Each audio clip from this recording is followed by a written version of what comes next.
पिछले वीडियो तक pig iron प्राप्त हो गया। अभी जो पिग आयरन है इसमें 5% तक कार्बन इम्प्योरिटी के तौर पे रहता है। इसके अलावा मैंगनीज, सल्फर और फास्फोरस जैसे दूसरे एलिमेंट्स भी इसके अंदर इम्प्योरिटीज के तौर पे रह जाते हैं और ये हमारे लिए किसी उपयोग लिए नहीं रह पाता है। ये पिग आयरन को हम बहुत ज़्यादा प्रयोग नहीं करते हैं, पर पिग आयरन कच्चा माल है ढलवा लोहा जिसको कास्ट आयरन कहते हैं, पिटवा लोहा जिसको रॉट आयरन कहते हैं, या स्टील इस्पात जिसको कहते हैं, उसको बनाने के लिए ये कच्चा माल है। तो सबसे पहले बात कर लेते हैं कास्ट आयरन की, ढलवा लोहा। पिग आयरन को हम ढलवा लोहा बनाने में आमतौर पर प्रयोग नहीं करते हैं। ढलवा लोहा बनाने के लिए हम कास्ट आयरन का ही स्क्रैप, जो टूटे हुए पुराने चीज़ें होती हैं, उनको तोड़ के और उस भट्टी में डाल देते हैं। एक और भट्टी है जो वैसी ही है जैसे ब्लास्ट फर्नेस हमने पिछली बार पढ़ी थी, बस वो सीधी होती है, उससे बहुत छोटी होती है। वो भी एक लोहे के शेल से बनी होती है, अंदर ब्रिक लाइनिंग लगी होती है, उसमें रिफ्रैक्टरी ब्रिक्स कहते हैं उसको। सेम वही तरीका है कोक, कैल्शियम कार्बोनेट और स्क्रैप, कास्ट आयरन का पुराना स्क्रैप या पिग आयरन आप इस्तेमाल कर सकते हैं। उसको उस भट्टी में चार्ज के तौर पे डाला जाता है और उसे पिघला के हमें जो मोल्टन मेटल यानी कि पिघली हुई धातु लोहा जो मिलता है, उसको सांचों में ढाल के हम तरह तरह की इक्विपमेंट्स बना लेते हैं। क्यूपोला फर्नेस में और ब्लास्ट फर्नेस में फ़र्क ये है, एक तो ये छोटी होती है और दूसरा ये आवश्यकता अनुसार चलाई जा सकती है। ब्लास्ट फर्नेस लगातार चलती है, दिन रात चलती है। ये जब हमें कास्टिंग का ऑर्डर मिलता है तब हम उसको चला सकते हैं। एक दिन लगता है इसको, एक दिन में पूरा प्रोसेस खत्म करके एक बार में जितना हमने उसमें माल डाला उतनी हम उसमें कास्टिंग कर लेते हैं। ये 1 टन की हो सकती है, 2 टन की हो सकती है, छोटी छोटी फर्नेसेस होती हैं क्यूपोला फर्नेस। तो इनसे प्राप्त होने वाला जो कास्ट आयरन है, सबसे पहले, सबसे महत्वपूर्ण और सबसे ज़्यादा पॉपुलर, उसको हम कहते हैं ग्रे कास्ट आयरन। जो आपने आमतौर पे चीज़ें देखी होंगी वो ग्रे कास्ट आयरन होती है। जैसे कुछ मशीनें आपने देखी होंगी, कपलिंग देखे होंगे, फ्लाई व्हील देखे होंगे, चैन पुली देखी होंगी। ये ढलाई की जितनी भी आपने वस्तु लोहे की देखी हैं, ये सब ग्रे कास्ट आयरन है। और इसका क्योंकि रंग ग्रे जैसा होता है इसलिए इसका नाम ग्रे कास्ट आयरन हमने रख दिया। इसमें बहुत गुण, अच्छे वाले गुण कौन कौन से होते हैं?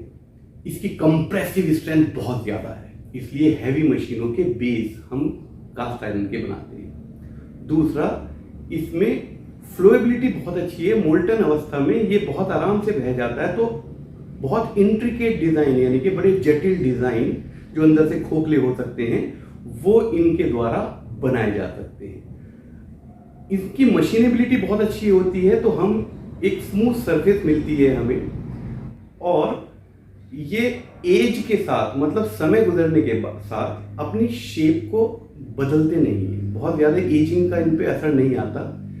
तो हम इनसे ड्यूरेबल चीज़ें जैसे मशीन वगैरह, उनकी बॉडी कास्टिंग की बन जाती है, उनको हम इनसे बनाते हैं। इनके अवगुण क्या क्या हैं? इनमें टेंसाइल स्ट्रेंथ बहुत कम होती है। कंप्रेसिव स्ट्रेंथ तो बहुत ज़्यादा है, लेकिन टेंसाइल स्ट्रेंथ बहुत कम होती है। इसके अलावा इम्पैक्ट लोडिंग ये सहन नहीं कर पाते, ब्रिटल होते हैं। इनमें डक्टिलिटी और मेलिबिलिटी के गुण बहुत कम होते हैं। ये इसके अवगुण हैं। ग्रे कास्ट आयरन तो आप समझ गए। इसके अलावा एक होता है वाइट कास्ट आयरन, उसको हम चिल्ड कास्ट आयरन भी कहते हैं। क्यों कहते हैं? ग्रे कास्ट आयरन का जॉब बनाने के बाद हम उसको भट्टी में डालते हैं, लगभग 900 डिग्री सेंटीग्रेड पे उसको गर्म करते हैं। ग्रे कास्ट आयरन पिघलता कहाँ है? 1200 डिग्री के ऊपर जाके पिघलता है, लेकिन हम उसको पिघलाते नहीं हैं। हम जॉब को सिर्फ 900 डिग्री तक गर्म करते हैं। 900 डिग्री अपर क्रिटिकल तापमान है, वो ऊष्मोपचार में पड़ेगा। उसको गर्म करने के बाद कुछ देर उस तापमान पे रखने के बाद हम उसको एकदम ठंडा कर देते हैं। उसको चिलिंग कहते हैं, चिलिंग। हम उसको पानी में डाल के ठंडा कर देते हैं। इससे ये कास्ट आयरन बहुत हार्ड हो जाता है। तभी मैंने कहा पहले जॉब बना लो, मशीन कर लो, उसके बाद वो वाइट कास्ट आयरन बदल सकता है। उसमें जो कार्बन कंटेंट है, हमारे कास्ट आयरन में भी कार्बन कंटेंट लगभग 4% तक होते हैं कि एकदम ठंडा करने से इस कास्ट आयरन को बहुत ज़्यादा हार्ड बना देता है। तो इस तरीके के कास्ट आयरन की से हम इक्विपमेंट बनाते हैं वहाँ पर जहाँ पर कोई घिसाव हो रहा हो, क्योंकि हमें बहुत हार्ड बनाना है, हमें नहीं चाहिए कि ये जल्दी घिस जाए। ग्रे कास्ट आयरन जल्दी घिस जाएगा। हम कुछ वियर प्लेट्स ऐसी बनाते हैं जहाँ पर कोई चीज़ घिस रही हो और हम नहीं चाहते कि हमारी ये प्लेट घिसे, तो हम उसको ग्रे कास्ट आयरन को वाइट कास्ट आयरन बना के और तब उसको प्रयोग करते हैं। तीसरा है malleable cast iron. Malleable cast iron नाम से ही पता चल रहा है कि उसमें थोड़े बहुत आघात वर्धकता के गुण आ जाते हैं और डक्टिलिटी के भी गुण इंप्रूव हो जाते हैं, यांत्रिक गुण में वृद्धि हो जाती है। कौन कौन से यांत्रिक गुणों में? मेलिएबिलिटी के और डक्टिलिटी के। इसको क्या करते हैं? इसको भी ऊष्मोपचार करके उसी 900 डिग्री तापमान पर दोबारा भट्टी में डाल के जॉब को या कास्ट आयरन को अगर हम उसको धीरे धीरे ठंडा करेंगे तो वो हमारे पास मेलिएबल कास्ट आयरन बन जाता है। जल्दी ठंडा करेंगे व्हाइट कास्ट आयरन, वो बहुत हार्ड होता है। धीरे धीरे ठंडा करेंगे मेलिएबल कास्ट आयरन, जिसमें डक्टिलिटी के, इंपैक्ट सहने के, टफनेस के थोड़े गुण और ज्यादा हो जाते हैं। और इसके अलावा एक होता है आपका nodular cast iron. Nodular cast iron भी मेलिएबल कास्ट आयरन की तरह उसपे ये यांत्रिक गुण थोड़े अच्छे होते हैं, मेलिएबिलिटी के और डक्टिलिटी के, और टेंसाइल स्ट्रेंथ भी इनकी बढ़ जाती है, थोड़ी सी टेंसाइल स्ट्रेंथ को सहने की क्षमता बढ़ जाती है। पर उसके लिए हम ऊष्मोपचार ना करके, उसको भट्टी में ना डाल के, हम उसके लिए मैग्नीशियम और कैल्शियम सिलिसाइड का प्रयोग करते हैं, तब जाके हम उस कास्ट आयरन को हम नोड्यूलर कास्ट आयरन कहते हैं, स्फेरॉइडल कास्ट आयरन भी कहते हैं, वो कास्ट आयरन की हम को प्राप्त करते हैं। इसके अलावा कास्ट आयरन में हम एलॉइंग भी कर देते हैं। सिलिकन, क्रोमियम, एल्युमिनियम, निकिल, अगर इस तरीके के कोई एलॉइंग एलिमेंट्स उसमें डाल के ढलाई कर रहे हैं तो वो उसी नाम से कास्ट आयरन जाना जाता है। जैसे निकिल कास्ट आयरन में निकिल की हमने एलॉइंग की हुई है। तो ये था आपका कास्ट आयरन के बारे में। अब इससे थोड़ा सा आगे चलते हैं और बात करते हैं पिटवा लोहे की, आपका रॉट आयरन। परीक्षा में ये सवाल बहुत आता है कि सबसे प्योरेस्ट फॉर्म ऑफ कार्बन कौन सी होती है? उसका सही उत्तर है रॉट आयरन। ना कास्ट आयरन है, ना पिग आयरन है, ना स्टील है।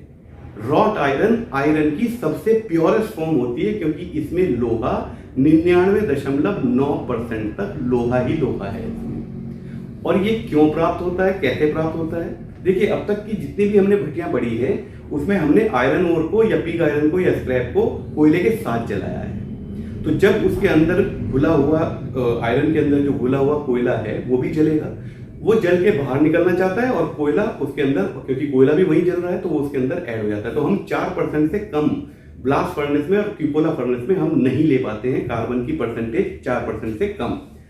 इसके लिए पिटवा लोहा जब हम बनाते हैं तो हम पुडलिंग भट्टी, एक और फर्नेस है पुडलिंग भट्टी, उसका इस्तेमाल करते हैं। पुडलिंग फर्नेस, उसमें कोयला अलग जलता है, पीछे से ऑक्सीजन का एक ब्लास्ट उसको दिया जाता है, उसमें कोयले को जलाया जाता है। गर्म हवाएं, लगभग 1200 डिग्री सेंटीग्रेड की हवाएं, वो जब हमारे स्क्रैप के ऊपर से या उस पिग आयरन के ऊपर से निकलती हैं तो उसको पिघला देती हैं। पिग आयरन पिघलेगा तो उसके अंदर जो कार्बन कंटेंट है वो भी साथ जल के और हवाओं के साथ उड़ जाएगा। तो हमारे पास जो पिघली हुई अवस्था में धातु बचता है वो प्योरेस्ट फॉर्म ऑफ लोहा होती है, प्योरेस्ट फॉर्म ऑफ फेरस होती है, शुद्ध फॉर्म ऑफ लोहा होती है। उसको हम रॉट आयरन कहते हैं, पिटवा लोहा। ये फोर्जिंग के काम आता है, रोलिंग, फोर्जिंग से बनने वाली चीजों के काम आता है आपका रॉट आयरन। पर रॉट आयरन का भी प्रयोग इतना ज्यादा नहीं है। सबसे ज्यादा प्रयोग है हमारे स्टील का, वो हम पिग आयरन से बनाते हैं। ज्यादातर पिग आयरन को हम स्टील मैन्युफैक्चरिंग में इस्तेमाल करते हैं, प्रयोग करते हैं। स्टील मैन्युफैक्चरिंग में कैसे करते हैं? उसके अंदर एक और भट्टी होती है, उसको हम कहते हैं कन्वर्टर। वैसे तो बहुत तरीके की भट्टियां होती हैं, इलेक्ट्रिक फर्नेस होती हैं, छोटी छोटी भट्टियां होती हैं, हर्थ फर्नेस होती है, ओपन हर्थ फर्नेस होती है। लेकिन इलेक्ट्रिक भट्टी छोटे छोटे कामों के लिए, स्टील बनाने के लिए, और बड़े मात्रा में स्टील बनाने के लिए हम जिस भट्टी को इस्तेमाल करते हैं उसको हम कन्वर्टर कहते हैं। एक वेसल होता है, उसके अंदर हम पिघली हुई अवस्था में पिग आयरन को डालते हैं और जो एलॉइंग एलिमेंट होते हैं वो डालते हैं, जो भी हमें एलॉइंग करना है। रॉट आयरन को और पिग आयरन का ज़्यादातर प्रयोग हम स्टील बनाने में करते हैं। रॉट आयरन का इसलिए क्योंकि वो प्योरेस्ट फॉर्म ऑफ लोहा है, हमारे हाथ में बहुत कंट्रोल आ जाता है कि हम जितना चाहें और मात्रा एलॉइंग एलिमेंट की जो हम मिलाना चाह रहे हैं उसके अंदर यांत्रिक गुणों की वृद्धि करने के लिए मिलाते हैं हम इन चीज़ों को। तो जिस भी एलिमेंट की, जिस भी मेटल या नॉन मेटल की हम उसमें एलॉइंग मिश्रण करना चाह रहे हैं, उसका अनुपात हमारे पास तभी सही आएगा जब हमारे पास प्योरेस्ट फॉर्म ऑफ आयरन होगा, फेरस होगा। तो रॉट आयरन का हम प्रयोग करते हैं या पिग आयरन का भी कर देते हैं। वजह बता रहा हूँ क्या है, क्योंकि जब हम इसके अंदर पिघली हुई अवस्था में उस कन्वर्टर में उसको डालेंगे, उसके बाद ऑक्सीजन, गर्म ऑक्सीजन की एक ब्लास्ट आएगी और उसमें वो एक फ्लेम उठेगी, उसके अंदर का सारा कार्बन जो बचा हुआ है वो भी जल के खाक हो जाता है, मतलब बाहर निकल जाता है। तो हमारे पास प्योरेस्ट फॉर्म ऑफ आयरन होती है कन्वर्टर के अंदर, उसके अंदर हम जो मिश्रण करना चाहें वो मिश्रण हम करके हम स्टील बना देते हैं। तो सबसे सस्ता और आसान तरीका स्टील बनाने का है कार्बन का मिश्रण करके, उसको हम प्लेन स्टील कहते हैं या कार्बन स्टील कहते हैं। ये 3 तरीके की होती है। लो कार्बन स्टील, जिसको माइल्ड स्टील भी कहते हैं, MS, बहुत आपने ये नाम सुना होगा। वो लो कार्बन स्टील होती है, माइल्ड स्टील उसको कहते हैं। इसमें कार्बन की प्रतिशत 0.15% से लेके 0.25, ये 1% से भी कम है, मतलब 1% की 1/4% तक हम उसमें कार्बन डालते हैं, तो उसको हम कहते हैं mild steel. Medium carbon steel दूसरी तरह की कार्बन स्टील है, उसमें कार्बन की प्रतिशत 0.25% से लेके 0.5% तक, मतलब 1% का आधा, 25/4 से आधा % तक हम उसमें कार्बन की मिश्रण करते हैं। और हाई कार्बन स्टील में हम 0.5% से लेके 1.5% तक कार्बन का मिश्रण करते हैं। देखिए, कास्ट आयरन में 4% तक था कार्बन, पिग आयरन में भी 5% कार्बन था, लेकिन अब जो स्टील हम बन रहे हैं उसमें मैक्सिमम 1.5% तक कार्बन होता है। ठीक है, तो कार्बन की ये जो हाई कार्बन स्टील जो आखिरी में मैंने आपको बताया है, हाई कार्बन स्टील में कार्बन की प्रतिशत ज्यादा होने की वजह से ये बहुत हार्ड होता है, क्योंकि कार्बन इसमें एक सीमेंटाइट फॉर्म होती है, उसमें होता है। जब हम ऊष्मोपचार पढ़ेंगे इन सब चीजों के बारे में बताऊंगा आपको, अभी आप वो समझने के लिए थोड़ा तैयार हो गए। ओके, सो कार्बन की प्रतिशत 1.5 हाई कार्बन स्टील में यहां तक होती है, और इनका प्रयोग हम हैंड टूल बनाने में करते हैं। जो भी टूल्स आप हाथ से प्रयोग करते हैं, आरी, छेनी, हथौड़ा, जो भी आप इक्विपमेंट हाथ से प्रयोग करते हैं, हम उनको हाई कार्बन स्टील का बनाते हैं। वो हार्ड होते हैं और सस्ते होते हैं। हार्ड तो और भी बहुत सारी चीजें होती हैं, सस्ते होते हैं। और क्योंकि हम हाथ से प्रयोग कर रहे हैं तो उस पर बहुत ज्यादा बल तो नहीं लग सकता। अब मशीन पे कोई टूल लग रहा होगा तो मशीन तो अपनी पूरी ताकत लगा देगी, वो स्ट्रेंथ चाहिए होगी, तो हम उसको हाई कार्बन स्टील का नहीं बनाएंगे, उसको हाई स्पीड स्टील का बनाएंगे। लेकिन अगर हाथ से प्रयोग कर रहे हैं कोई इक्विपमेंट को और उनकी हार्डनेस हमें चाहिए कि दूसरी चीजों को काट सके, तो हम उनको हाई कार्बन स्टील का बना देते हैं। वो सस्ता बन जाता है और हमारा काम हो जाता है। स्टील इसके अलावा बहुत प्रकार की होती है, लगभग हजारों तरीके की हम स्टील बना सकते हैं।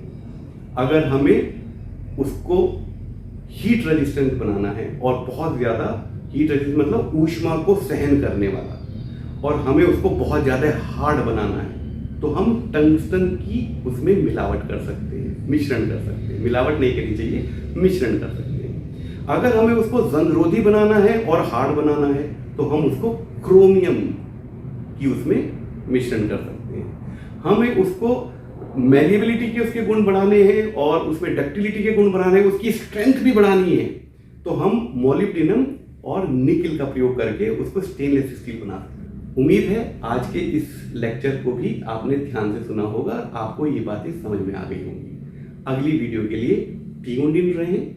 अपने सुझाव, कमेंट्स और आपके कोई भी सवाल हो, आप मुझे कमेंट बॉक्स में लिखें, मैं आपको उसका उत्तर देने के लिए तत्पर हूँ। हिंदी मेरी बहुत अच्छी हो गई है।